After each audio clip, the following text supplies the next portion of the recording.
Sam, why are you holding a plate of cold pasta like it's a dangerous weapon?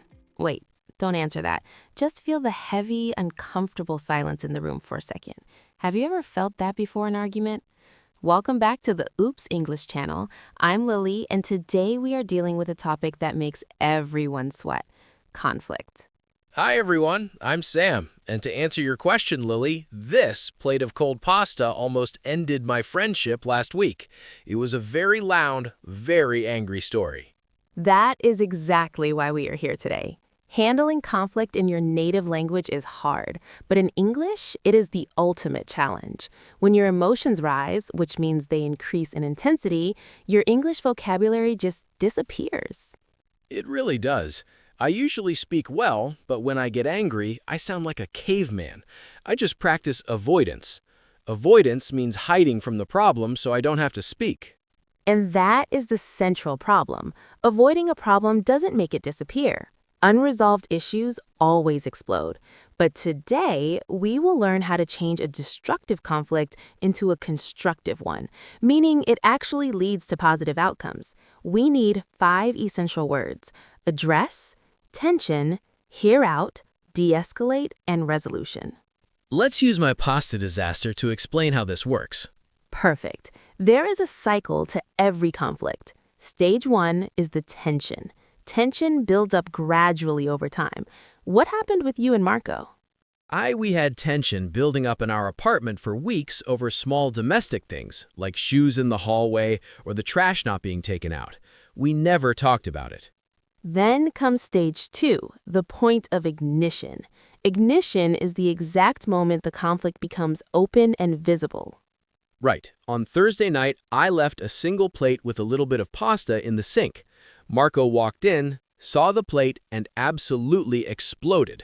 The pasta was the ignition. And then came stage 3, the escalation. Escalation means the rapid increase in intensity. Oh, we definitely escalated. We started shouting at each other. My tone of voice changed completely, and in English, an angry tone changes the whole meaning of a sentence. Yes, it does. If you handle the escalation well, you reach the final stage, resolution. Or you just stay angry and the cycle repeats. To control the cycle, we have to use our first essential word, address. To address an issue means to deal with it directly and openly. Not avoiding it. So I should have addressed the dirty shoes weeks ago. Exactly. There is an ideal window to address a conflict. The ideal window is the best possible moment, and it is before you are furious. What are some phrases I can use to address something early?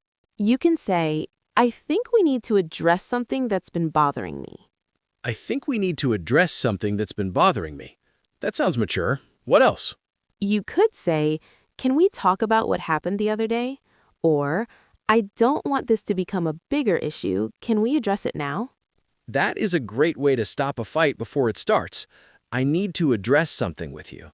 But what if I address it and the other person starts talking and explaining their side?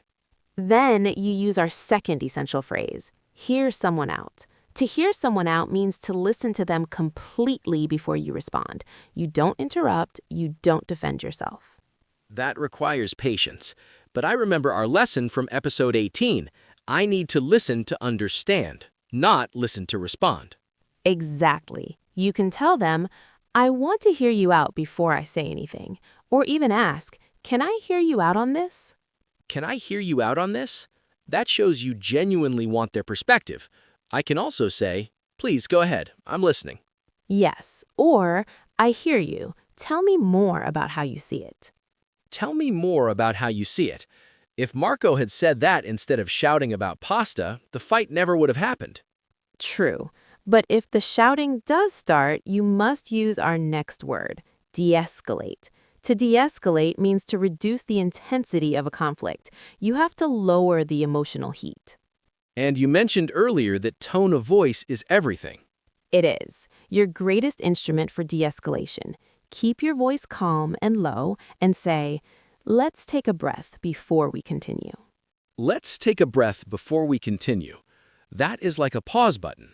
I could also say, let's not let this escalate. Perfect. Or you can say, I don't want to argue, I want to find a solution. You can remind them that you are on the same team by saying, I think we both want the same thing here. So, once the room is calm, we move to the final stage, resolution. A resolution is a solution or decision that ends the conflict satisfactorily. Right. And Sam, a resolution is not just saying, fine, whatever, and walking away. A real resolution requires finding a middle ground. A middle ground is a compromise between two different positions. How do I ask for that in English? You ask, can we agree on this? Or you ask a very powerful question. What would make this better for you? What would make this better for you? Or maybe, can we find a resolution that works for both of us? Exactly. And to show cooperation, you can say, I'm willing to do this if you're willing to do that. Let's look at how this changes across our formality scale. Let's start with casual. That was my situation with Marco. I finally addressed the tension that had built up for weeks over our domestic chores. I kept my tone relaxed. Now, professional. Imagine I need to de-escalate a tense situation between two coworkers in a business meeting. I can't be too casual. What do you say?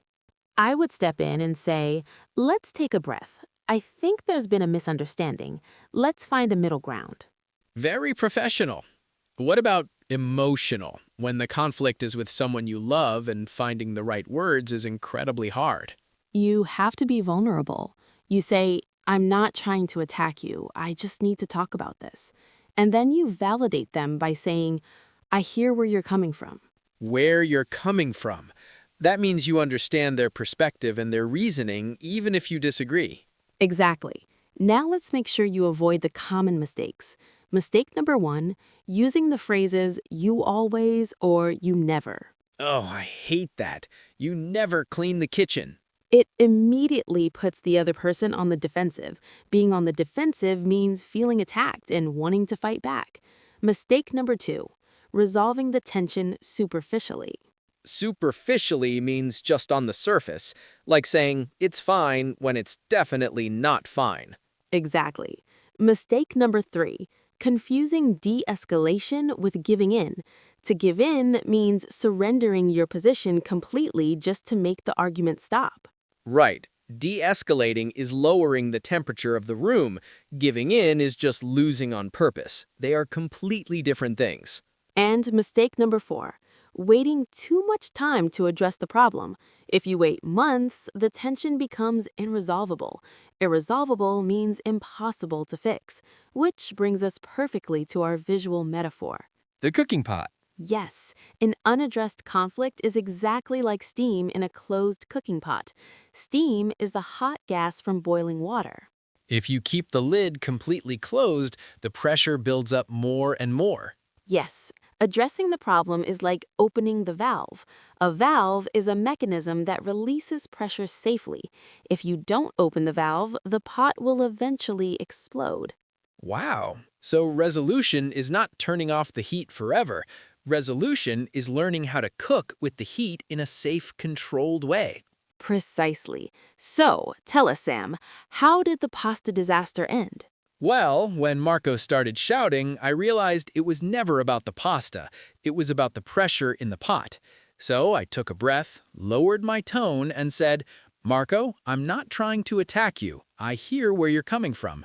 Can we find a resolution that works for both of us? And did it work? It did.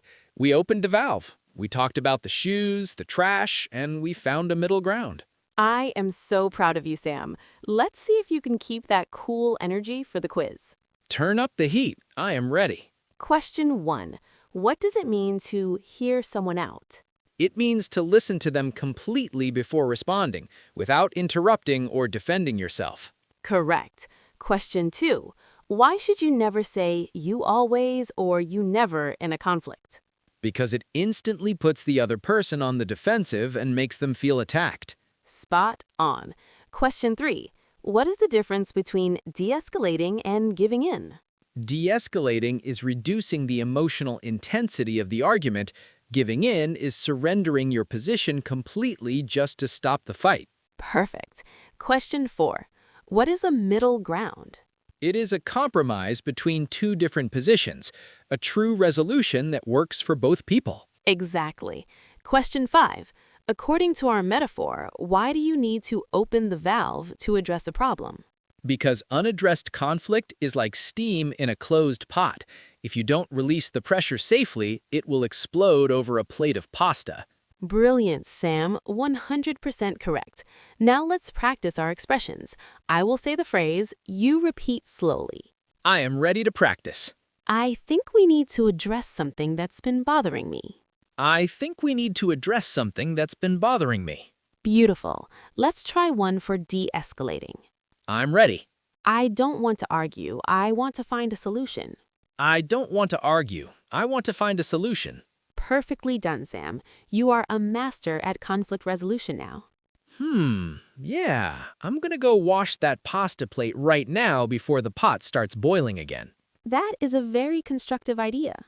Oh, before we go, guys, if you want a safe and constructive place to practice your English, hit that subscribe button. Yes, we are here to help you resolve your English doubts every single day. Tell us in the comments, what is the silliest thing you have ever argued about? Was it a plate of dirty dishes? I can't wait to read those. See you tomorrow, everyone.